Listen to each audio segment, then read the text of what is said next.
دار بیچا تو دار میں جو عمارت بنی ہوئی ہے وہ بھی بے میں داخل ہے، عمارت بھی داخل ہے بے میں، اگرچہ اس کا ذکر نہیں کیا ہو، ٹھیک ہے۔ لہذا دار بیچا، اب بے ہو گئی، ثمن ادا ہو گیا، بعد میں اب جو اس میں لگا ہوا ہے مکان وغیرہ ہوا، کچھ دروازہ ادھر نکال کے لے جائے کہ سب اس کی بے نہیں ہوئی ہے، تو کہا کہ نہیں، یہاں سب بے میں داخل ہے اگرچہ ان کا ذکر نہیں کیا گیا، ٹھیک ہے۔ لِأَنَّ اسم الدار يتناول العرصۃ والبناء فی العرف، اس لیے کہ دار کا جو نام ہے یہ شامل ہے خالی صحن کو اور بنی عمارت کو، خالی جو ہے صحن ہے اس کو بھی شامل ہے اور جو عمارت بنی ہوئی ہے اس کو بھی شامل ہے عرف میں۔ ایک دلیل یہ ہو گئی۔ دوسری دلیل، مبی کے ساتھ جو چیز متصل باتصال قرار ہے، ایک چیز متصل ہے مگر اتصال قرار کے ساتھ نہیں، اس میں باقی رکھنے کے لیے متصل ہے، اور ایک چیز یہ ہے کہ متصل تو ہے مگر اس سے جدا کر لیا جائے گا، متصل ہے مگر للانفصال ہے، للقرار نہیں ہے۔ تو جو چیز متصل باتصال قرار ہے وہ اس شے کے ساتھ لاحق رہتی ہے، لہذا مکان متصل ہے، متصل باتصال قرار، لہذا مکان بے میں فیکون تبعا لہ، لہذا مکان اس زمین کے تابع ہوتا ہے۔ جو چیزیں اس کی ہوں گی کھانے پینے کی، وہ متصل باتصال قرار نہیں ہے، وہ چیز نکل جائے گی۔ لہذا مکان بیچا اور اس میں بیڈ رکھا ہوا ہے، صوفہ رکھا ہوا ہے، فریج ہے، واشنگ مشین ہے، پنکھے سنکھے ہیں، تو یہ سب متصل باتصال قرار نہیں ہے، لہذا وہ چیز نکال لے گا وہ، ٹھیک ہے نا۔ ومن باع ارضا دخل ما فيها من النخل والشجر، جس نے زمین بیچی تو داخل ہے اس میں کھجور اور کے علاوہ اور درخت، کھجور کا درخت اور کھجور کے علاوہ اور بھی کوئی درخت ہے، وہ سب داخل بے ہے۔ وَإِن لَمْ يُسَمِّهِ، اگرچہ ان کا ذکر نہ کیا ہو، کیوں؟ لِأَنَّهُ مُتَّصِلٌ بِهِ لِلْقَرَارِ فَأَشْبَهَ الْبِنَاءَ، اس لیے کہ درخت بھی متصل ہے قرار کے لیے، لہذا یہ عمارت کے مشابہ ہو گیا۔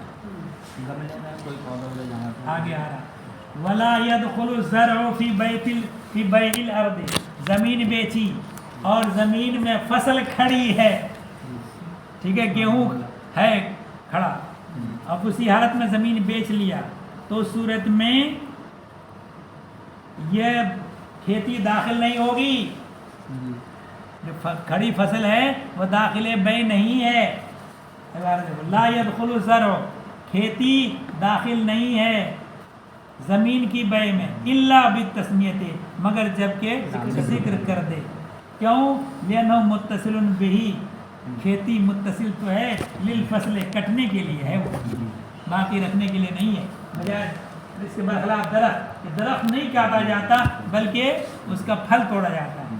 فشابہ المتاع الذی فیہ، تو یہ مشابہ ہو گیا اس سامان کے جو گھر میں رکھا ہوا ہے، وہ داخل بے نہیں ہوتا۔ اب جب یہ تو زمین سے متصل ہے، زمین سے اگا ہوا ہے، جب وہ داخل بے نہیں ہے تو گملہ کیسے داخل بے ہو جائے گا؟ وہ تو رکھا ہوا ہے، تو وہ اس متاع کی طرح ہو گیا جو گھر میں رکھا ہوا ہے، ٹھیک ہے نا۔ ومن باع نخلا او شجرا، جس نے درخت بیچا کھجور کا یا اس کے علاوہ اور کوئی دوسرا درخت بیچا، فیہ ثمر، اس میں پھل لگا ہوا ہے، فثمرتہ للبائع، پھل بائع کا ہوگا، پھل داخل بے نہیں ہوگا، یعنی جس نے درخت خریدا وہ پھل کا مالک نہیں ہوگا، الا ان یشترط المبتاع، مگر جب کہ خریدار پھلوں کی شرط لگا دے، بے میں ہی شرط لگا دے کہ میں نے یہ درخت پھلوں کے ساتھ خریدا، تو پھر اس میں پھل داخل بے ہوگا، ورنہ نہیں ہوگا، ٹھیک ہے۔ لقول علیہ السلام، رسول اللہ صلی اللہ تعالیٰ علیہ وسلم کے اس قول کی وجہ سے، من اشترى ارضا فیہا نخل فثمرۃ للبائع، جس نے زمین بیچی جس میں کھجور کھڑا ہے درخت، فثمرۃ للبائع، تو پھل بائع کا ہے، اس نے زمین بیچی اس میں کھجور کا درخت ہے، پھل بائے کا ہے، اس کا مطلب یہ ہے کہ کھجور کا درخت وہ زمین کے ساتھ متصل ہے، وہ کس کا ہوگا؟ مشتری کا ہوگا، پھل پائے اور پھل بائے کا رہے گا۔ الا یشترط المبتاع، مگر جب کہ خریدار اس کی شرط لگا دے، وَلِأَنَّ الْاِتِّصَالَ وَإِنْ كَانَ خِلْقَةً، تو کہا کہ اس لیے کہ پھلوں کا اتصال درخت کے ساتھ اور کھیتی کا اتصال زمین کے ساتھ اگرچہ خلقتاً ہے مگر رکھ چھوڑنے کے لیے نہیں ہے، للقطع، کاٹنے کے لیے، پھل توڑنے کے لیے، ٹھیک ہے؟ ہاں ابھی سب آئے گا، مطالعہ نہیں کرے گا تم لوگ۔ لا للبقائے، رکھ چھوڑنے کے لیے نہیں ہے، کھیتی اور پھل باقی رکھنے کے لیے نہیں ہے۔ فصار کالزرع، لہذا یہ پھل کھیتی کی طرح ہو گیا۔ ویقال للبائع، بائع سے کہا جائے گا اقطعها وسلم المبی، پھل توڑ لے، مبی کو ہمارے حوالے کر دے، ٹھیک ہے نا؟ جی۔ وَقَدَا اِذَا كَانَ فِيهَا زَرْعٌ، ایسے ہی کھیت بیچا، اس میں فصل کھڑی ہے، تو مشتری کہے گا بائع سے کہ فصل کاٹ لے اپنی اور کھیت ہمیں خالی کر دے۔ کیوں؟ لِأَنَّ مِلْكَ الْمُشْتَرِ، دیکھو جب زمین بیچی یا درخت بیچا، مبی ہے زمین اور درخت، جب بیع ہو گئی، ایجاب و قبول ہو گیا، تو مشتری مبی کا مالک ہو گیا، ٹھیک ہے؟ مشتری کا حق مبی سے متعلق ہو گیا، مالک بن گیا وہ، مگر فصل کھڑی ہے، جی۔ پھل لگا ہوا ہے درخت میں، تو مشتری کی جو ملک ہے وہ مشغول ہے، انگیج کیے ہوئے ہیں بائع کی ملک سے، تو اس لیے جو ہے اس کو گھیرے ہوئے ہے گویا کے، اس کو مشغول کیے ہوئے ہیں، تو مشتری کی ملک کو بائع مشغول کیے ہوئے ہیں، لہذا بائع سے کہا جائے گا کہ اس کو خالی کرو، پھل توڑ لو، کھیتی کاٹ لو۔ لِأَنَّ مِلْكَ الْمُشْتَرِي مَشْغُولٌ بِمِلْكِ الْبَائِعِ، اس لیے کہ مشتری کی ملک بائع کی ملک سے مشغول ہے۔ فَكَانَ عَلَيْهِ تَفْرِيقُهُ وَتَسْلِيمُهُ، لہذا بائع پر واجب ہوگا اس کو فارغ کر دینا اور اس کو سپرد کرنا، خالی کرنا اور سپرد کرنا۔ کما اذا کان فیہ متاع، جیسے کہ گھر میں کوئی سامان رکھا ہوا ہو تو اس سے کہا جائے گا کہ سامان ہٹا لو، مکان ہمارے حوالے کرو۔ وقال شافعی، امام شافعی فرماتے ہیں کھیتی اور پھل کی صورت میں کہ ابھی نہیں کاٹا جائے گا، پھل ابھی نہیں توڑا جائے گا۔ کب؟ یترکو، پھل کو چھوڑا جائے گا، حتی یظہر صلاح الثمر، جب تک کہ پھل قابل انتفاع ہونا ظاہر نہ ہو جائے۔ آم کا چھوٹا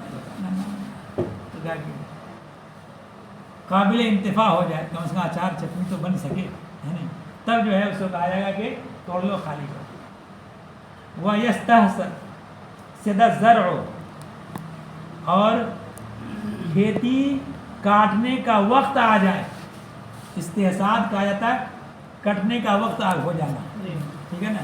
تو فصل کاٹنے کا وقت ہو جائے، گیہوں ابھی پکا ہی نہیں ہے اور اسی حالت میں بیع ہو گئی، تو امام شافعی کے نزدیک یہ ہے کہ پکنے تک کا انتظار کیا جائے گا، ٹھیک ہے؟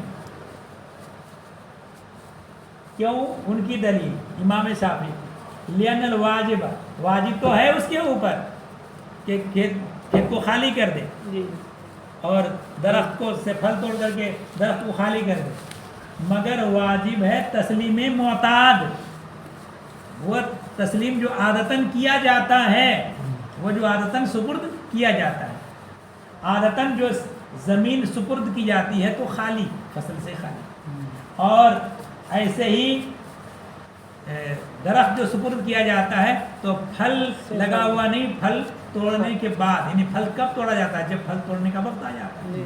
کھیتی کب کاٹی جاتی ہے؟ جب کھیتی کٹنے کا وقت آ جاتا ہے۔ تو عادت میں یہ ہے کہ کھیتی کاٹی جاتی ہے جب وقت ہو جاتا ہے، اس سے پہلے کھیتی نہیں کاٹی جاتی۔